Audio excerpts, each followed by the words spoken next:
Hello, beautiful people. Welcome to Global Happenings today.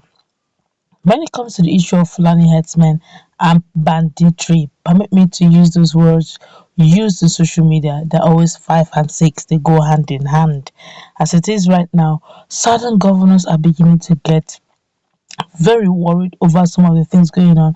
Even those in Southwest who have actually brought in Amoteco are beginning to react. Before we go to the newspaper to find out what it is the Fulani Herdsmen have done again in that region and many other places in Nigeria, we'd like you to subscribe to our channel by clicking on the red subscribe button beside it.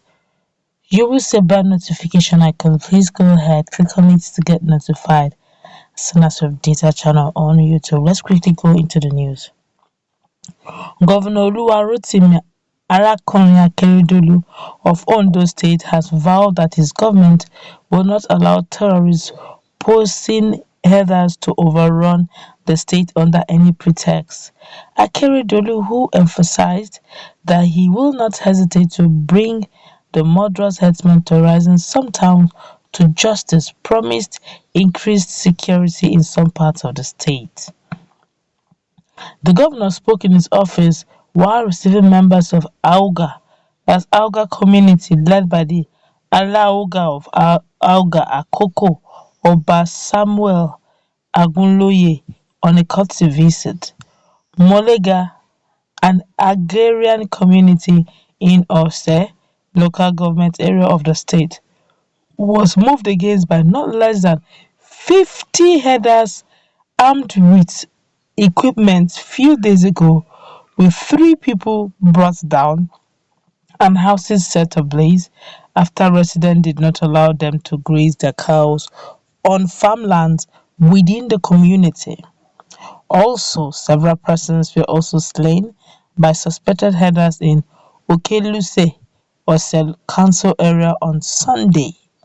Akeredolu, who expressed displeasure with this move against farmers and their farmlands, particularly in bordering communities, assured that increased security presence will henceforth be deployed. He urged citizens to be prepared and to report suspected offenders to security services as soon as possible, stating that his administration will not allow killer herdsmen to take over the state. The governor also urged the state's traditional rulers to collaborate with Amotekun Corps and other security agencies to ensure the security of their domain. On his part, Oba Ogunloye commended the governor on behalf of the Auga community for his unrelenting efforts, ensuring safety of residents as well as various infrastructural development across the state.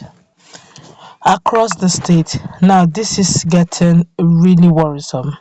Maybe a quick one. Maybe the southern governor should look into the issue of applying the Samuel Otom way. But from all indication, for that of Samuel Otom, he doesn't even want them to graze at all. Because why he made some laws, because he knows they will break it. Like, if you make the mistake, your cow wanders into a farmer's farm. It's not something that the initial was 2,000, they increase it to 50,000. And if you don't come and reclaim it, they auction it. So either way, you will hold your cow. Now, from all indication, that's not what we're having here. Before now, it was still the same Governor Akeredolu, which I must commend him. Say, look, headers should not just come into the state. If you must, graze, you should have an ID card. You should also register, with a MACBAN or Mitiala, so they will know those who are not. Then, if you're not registered, you're not permitted to graze. Now, what these guys did was not to go through the normal legal route. They now decided to go through hinterlands, suburbs, border communities. Alright, because if they have gone through the normal route, as they're coming in, Amotekun would have cited them. Oh, you're not registered, you don't have a card, you're not a card carrying member. For that reason, you're not permitted to graze. go back to where you're coming from and all that. But they have decided to move through another route, which is most times nobody expects anyone to move that way. Disturbing farmers that are farming, and it's always borderline. So that as soon as they commit their heinous crimes, they just jump into the border and move to the other community, and sometimes they go they go unhindered.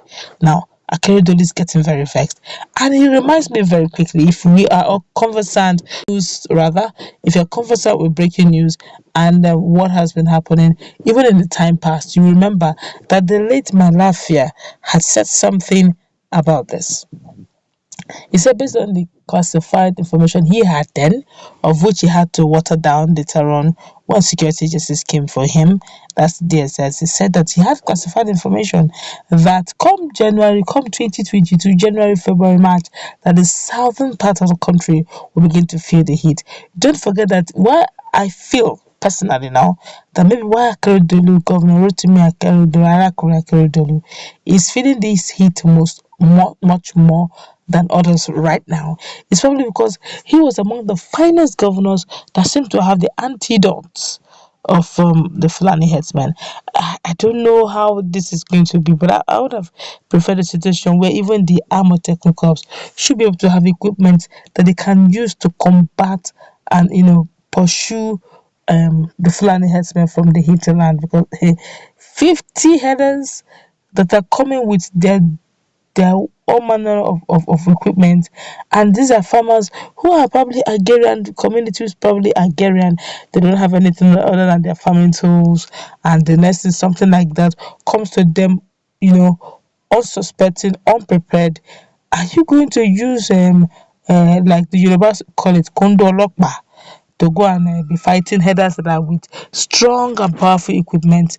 It is not done anywhere. So I think going forward to Amotekun should be empowered greatly with the right equipment and the right tools, so that when they see things like this, because this is really, see, let's not keep quiet. Initially, I was feeling pity for the ones in Benue State when they said something about the issue of them not having a home of their own, that some of them have been better there.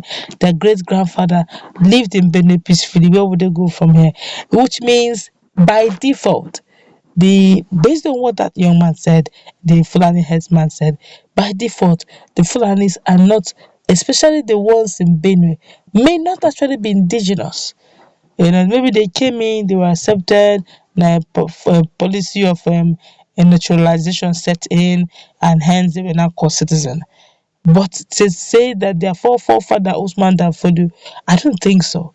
From what they have even said, meaning if you go through history, maybe originally they're actually not from there. But time and chance and naturalization took place, and they are now called Fulanis living in Nigeria, particularly in Benue State. That's where we're going to wrap it up. Let's put in that comment section what's your take on all this, please. Do have a nice time. God bless you.